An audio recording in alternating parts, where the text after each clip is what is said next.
कहानी की शुरुआत में हम लेक बोडम नाम की एक झील को देखते हैं जिसमें दो लड़कियां नहा रही थी और काफी मस्ती कर रही थी। झील किनारे ही हम एक अनजान लड़के को देखते हैं जो अपनी चाकू की धार को तेज कर रहा था। वो दोनों लड़कियों को बड़ी बेरहमी से ही मार देता है। इसके बाद कहानी कुछ सालों आगे जाती है। हम दो दोस्तों को देखते हैं जिनमें एक का नाम इलियस था। इलियस का दोस्त बताता है कि मुझे क्राइम सीन यानी जहाँ पर हादसे वगैरह हुए होते हैं ऐसी जगहों पर जाने का बहुत शौक है। साथ ही मुझे ड्राउनी और इस तरह की चीजों के बारे में जानने का भी बहुत शौक है। शुरुआत वाली लड़कियों की तस्वीर दिखाते हुए बताता है कि कुछ सालों पहले लेक बोडम नामी झील के पास इन दोनों लड़कियों का बैग हुआ है। तो चलो हम वहाँ चलते हैं इस बारे में तहकीक करने के लिए, छानबीन करने के लिए, क्योंकि मेरा मानना है कि वो कातिल अभी भी वही झील के पास ही रहता होगा और हम पता लगवाएंगे कि उसने लड़कियों को क्यों मारा। अब क्योंकि ये उसका दोस्त है और उसकी बात का इनकार नहीं कर सकता था तो चलने के लिए मान जाता है। इसके बाद हमें कुछ वक्त पहले की कहानी दिखाई जाती है जहाँ आइडा नाम की एक लड़की अपनी फैमिली के साथ बैठकर खाना खा रही होती है। सारे ये लोग दुखी नजर आ रहे थे। फिर तभी अचानक आइडा की डैड उस पर गुस्सा करने लगती है क्योंकि कुछ टाइम पहले किसी ने आइडा की बेहोशी वाली तस्वीरें इंटरनेट पर डालकर वायरल कर दी थी, जिस वजह से उसके डैड परेशान रहने लगे थे क्योंकि उनकी फैमिली की काफी बदनामी हो रही थी। फिर कहानी वापिस से प्रेजेंट टाइम में आ जाती है जहाँ आइडा से मिलने उसकी दोस्त आती है और उसे समझाती है कि तुम पुरानी बातें भूलकर अपनी जिंदगी को अच्छे से गुजारो, नई शुरुआत करो। फिर मैं भी उन दोनों के साथ लेक बोडम पर जा रही हूँ, तो चलो तुम भी हमारे साथ,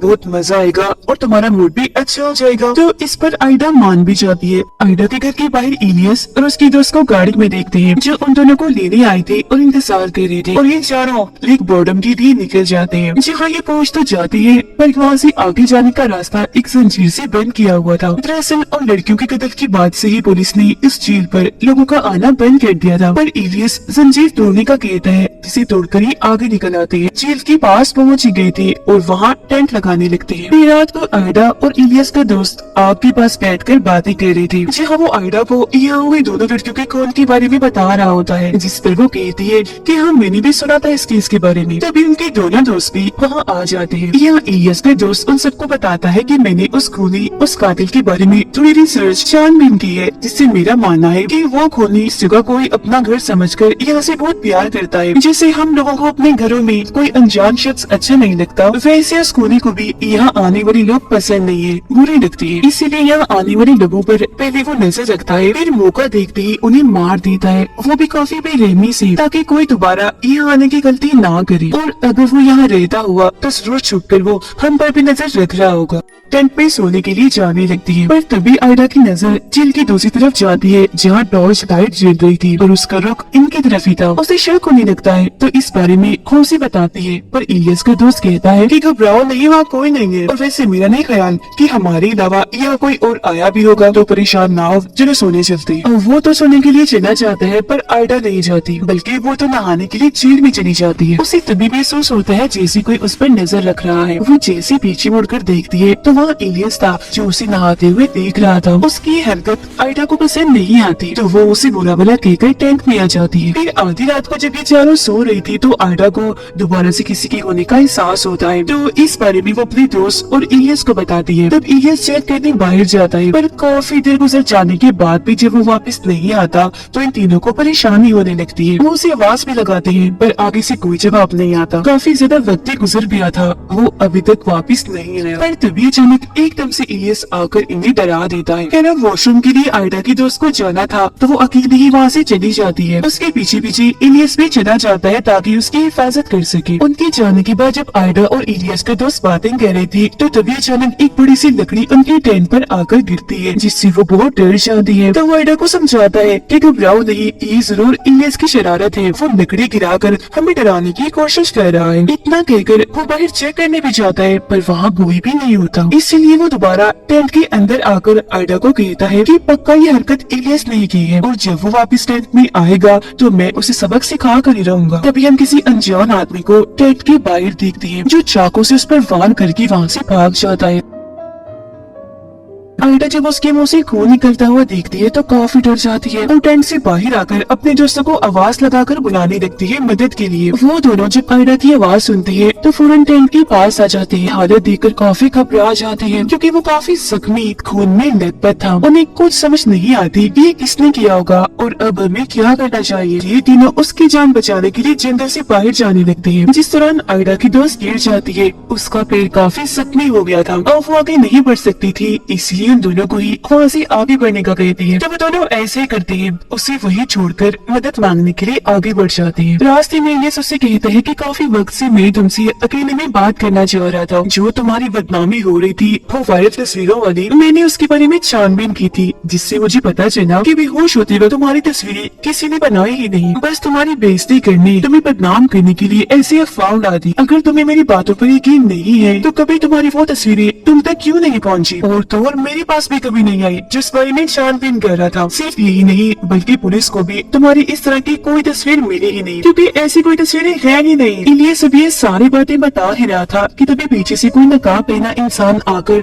चाकू से उस पर वार कर देता है जिससे उसकी भी वही मौत हो जाती है। फिर जैसे वो इंसान नकाब हटाता है तो हम देखते हैं कि इलियस को मारने वाला और कोई नहीं बल्कि आयडा की दोस्त थी। अब यहाँ हमें पता चलता है कि आयडा को लगता था कि उसकी जो तस्वीरें वायरल हुई थी वो इलियस ने ही की थी, जिससे बाद में बदनामी की वजह से उसे बहुत सारी मुश्किलात का सामना करना पड़ा। साथ ही उसके डैड ने भी अपनी जान ले ली। इसलिए आयडा ने फैसला किया कि वो अपना बदला इलियस से जरूर लेगी। इसलिए जब उसकी दोस्त ने उसे आकर बताया कि मैं और इलियस उसके दोस्त के साथ लेक बॉटम जा रहे हैं छुट्टियां मनाने, तब आयडा ने अपने दोस्त के साथ मिलकर इलियस को मारने का प्लान बनाया, जिसका मतलब था कि वो दोनों इस मकसद के लिए ही यहाँ आई थी ताकि इलियस से बदला लेकर उसे खत्म कर दे। पर वो इस सोच में थी कि इलियस को तो हमने मारा मगर उसके दोस्त को किसने मारा था। फिर यहाँ आयडा की दोस्त उससे कहती है कि अब हमें इन दोनों की लाशों को ठिकाने लगाना होगा और सुबह होने से पहले ही यहाँ से निकलकर घर पहुँचना होगा ताकि इनके कत्ल का इल्जाम हम दोनों पर ना आए। तो इसलिए ये अपने बैग से सूट निकाल कर पहन लेती है ताकि जब ये लाशों को ठिकाने लगाए तो इनकी उंगलियों के निशान उनकी लाशों पर ना रह जाएं। फिर ये दोनों लाशों को बैग में डालकर जेल में फेंककर अपनी गाड़ी में आ जाती है। आयडा की दोस्त बताती है कि गाड़ी की चाबी तो इलियस के पास थी जो उसकी लाश के साथ जेल में चली गई है और अब क्योंकि यहाँ से निकलने का इनके पास और कोई रास्ता नहीं था तो वो जेल में जाकर चाबी लाने का फैसला करती है। फिर आयडा की दोस्त अपना वो सूट उतार कर पानी में जाती है, आखिरकार चाबी हासिल कर ही लेती है और अब ये दोनों गाड़ी में बैठकर यहाँ से निकल जाती है। जहाँ रास्ते में आयडा इलियस की बताई बातों के बारे में सोचने लगती है और इस बारे में अपनी दोस्त को भी बताती है, जिस पर उसकी दोस्त कहती है कि नहीं वो झूठ बोल रहा होगा, मैंने देखी थी तुम्हारी तस्वीरें। जो सुन आयडा को अभी भी शक होने लगता है तो वो कहती है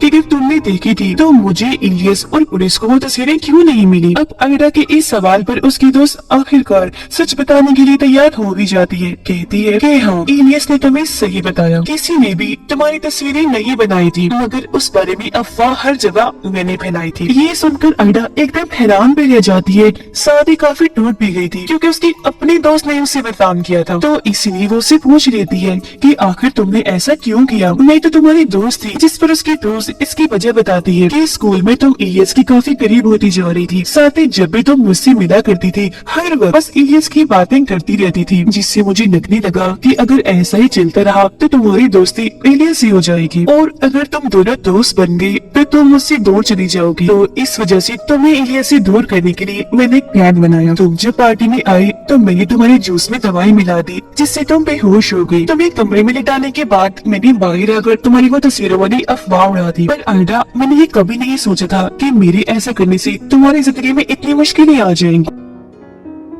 सारी बात जानने के बाद आयडा रोने लगती है और अपने दोस्त को कहती है कि तुम्हारी वजह से 3 बेकसूर लोगों की जान चली गई, यस उसका दोस्त और मेरे डैड की। अब मैं भी चुप बैठने वाली नहीं हूँ, मैं घर पहुँचकर पुलिस को ये सारी बात बता दूंगी, साथ ही इन दोनों के खून के बारे में भी कुछ नहीं छुपाऊंगी, सच बता दूंगी। ये सुनकर उसकी दोस्त ऐसा करने से मना करती है पर आयडा उसकी एक नहीं सुनती, इसलिए उसकी दोस्त गुस्से में गाड़ी में रखा हुआ रेंच उठाकर आयडा के मुँह पर मार देती है जिससे उसका खून निकलने लगता है। पलटकर आयडा भी उस पर पर वार करती है और चलती हुई गाड़ी में ही दोनों की हाथापाई होने लगती है। इसी बीच आयडा की दोस्त सड़क के बीचों बीच एक गाड़ी को खड़ा हुआ देखती है। अब एक्सीडेंट ना हो इसीलिए वो गाड़ी साइड में रोक लेती है, पर गाड़ी इतनी जोर से आगे रुकती है कि छोटा सा एक्सीडेंट हो ही जाता है, जिससे आयडा बेहोश हो गई थी। गाड़ी के साथ साथ सड़क पर एक आदमी भी खड़ा हुआ है, जो अब धीरे धीरे इनकी गाड़ी की तरफ बढ़ने लगता है। ये आदमी और कोई नहीं बल्कि वही है जिसने इलियस के दोस्त को मारा था, और अब उसे अपनी तरफ आता हुआ देखकर उसकी दोस्त काफी घबरा जाती है और आयडा को होश में लाने की कोशिश करती है। इसी दौरान वो खूनी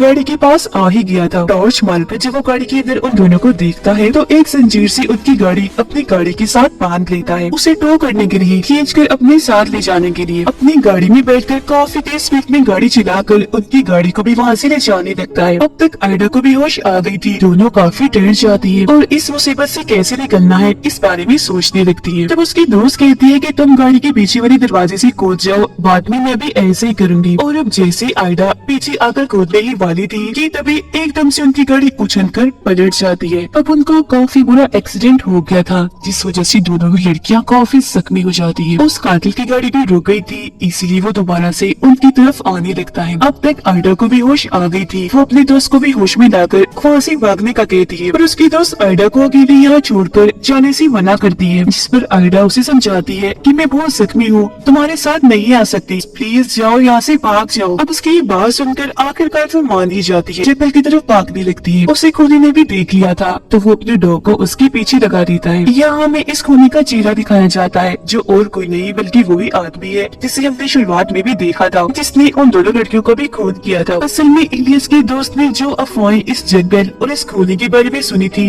वो सब सच थी। ये कातिल तब से चारों पर नजर रख रहा था, इन्हें भी अपना शिकार बनाने के लिए। अगले सीन में हम कातिल को देखते हैं जो जेल किनारे बैठा हुआ था। उसने अपने पास में आयडा और उसके दोस्त को भी पकड़ के बांधा हुआ था। उसने इनकी गाड़ी को जेल में फेंक कर इन्हें यहाँ बंदी बना के रखा हुआ था। इनके हाथ पाँव बांध कर चेहरे को कपड़े से ढका हुआ था और अब वो अपने चाकू की धार को तेज कर रहा था। वो फिर उनकी तरफ बढ़ने लगता है। सबसे पहले वो आयडा को पकड़कर उसे अंडरग्राउंड जगह में फेंक देता है जहाँ बहुत सारी लाशें पड़ी हुई थी। जिसके बाद वो उसकी दोस्त को पूरी तरह तड़पा कर मार डालता है और आयडा के पास आकर उसके चेहरे पर हाथ फेरने लगता है। अगली सुबह हमें दिखाया जाता है कि खूनी ने आयडा को नहीं मारा था बल्कि उसे उसके घर के बाहर छोड़ दिया था। असल में कातिल ने ऐसा इसलिए किया था ताकि सारे कत्लों का इल्जाम आयडा के ऊपर आ जाए, क्योंकि उसकी तस्वीरों वाली बात को लेकर उसके पास वजह बन गई थी अपने दोस्तों को मारने की। उसके तीनों दोस्तों की लाशों को बरामद कर लिया जाता है और उनके कत्ल के इल्जाम में आयडा को गिरफ्तार। हालांकि वो सबको समझाने की कोशिश करती है कि मैंने ये सब नहीं किया बल्कि लेक बोर्डन के कातिल ने किया है, पर कोई भी उसकी बात पे यकीन नहीं करता और उस बेकसूर को ही दोषी ठहराया जाता है, जबकि असली कातिल इस तरह से बच गया था और अब भी आजाद घूम रहा था। फिर इसके बाद हम कुछ दोस्तों को उसी जेल के पास देखते हैं जो पार्टी करने के लिए आए थे, जो हर बार की तरह खूनी ईद पर भी छुप के नजर रख रहा था। अब ये ग्रुप ही उस कातिल का अगला टारगेट है और इससे भी हैरत वाली बात कि ये एक सच्ची कहानी थी। वो लोग एंटरटेनमेंट नहीं चाहते, उनका यहाँ कोई काम नहीं, और जो लोग एंटरटेनमेंट चाहते हैं वो सब्सक्राइब कर लें।